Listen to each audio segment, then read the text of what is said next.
Պատկերացրեք Նիկոլ Փաշինյանն ու Մակրոնը sense մագլցելով գնում էին այս մանկապարտեզը։ Հիմա ես գտնվում եմ ժողովուրդ ամեկ թաղամասի հայտնի հայ-ֆրանսիական մանկապարտեզում, որը ՔՊ-ի օրոք փակվել է, փակվելուց հետո լքվել է, մոռացվել է ու գնացել է։ Եկեք այս խայտարակ վիճակը տենանք։ Եկեք էլի ժողովուրդ։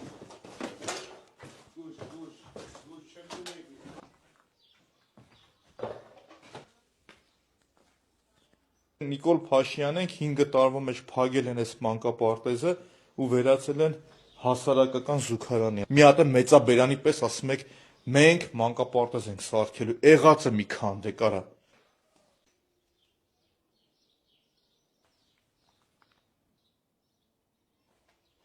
Այս մանկապարտեզը դարել է անտուն մարդկանց հավաքատեղի, այսինքն ստեղ եղել են մահեր, ըստ հարևանների պնդման, ստեղ եղել է մի իրավիճակ, երբ որ մարդիկ եկել մտել են, չգիտեմ ինչով են զբաղվել, այրել են եւ դրա արդյունքում մահեր է գրանցվել։ Ամեն օր հարևանները պնդում են, որ շտապօգնությունը գալիս է, ինչ որ անհասկանալի մարդկանց տանում բերում է, ու իշխանությունը սրա մասին գիտի։ Այն որ գլուխ են գովում, թե այսքան մանկապարտեզ ենք սարքելու, էսա ձեր օրոք մանկապարտեզները փակվում, լքվում ու մոռացվում են։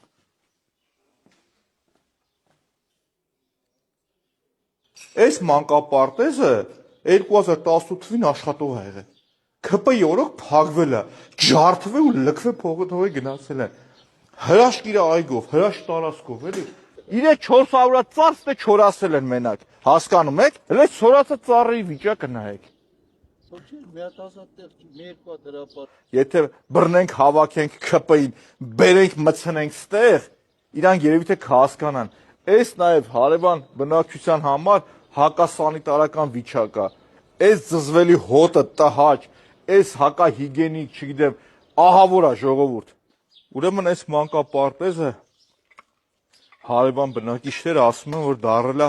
թմրանյութեր պահելու վայր, դարել է թմրամոլների հավաքատեղի։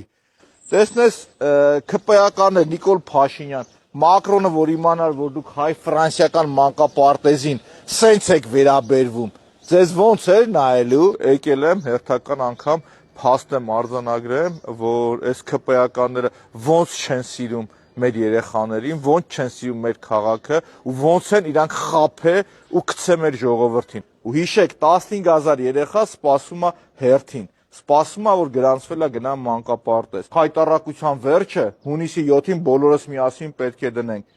Մենք հստակ գիտակցում ենք, որ կա սենց խնդիր, կա դրա լուծումը եւ մենք դա կարող ենք անել։ Հետեւաբար ժողովուրդ ջան, հունիսի 7-ին բոլորին կոչ եմ անում գնալ ընտրատեղամաս, կատարել ճիշտ ընտրություն, ընտրել Հայաստանը, ընտրել համար 17-ին եւ ես խոստանում եմ, որ մենք միասին կարող ենք։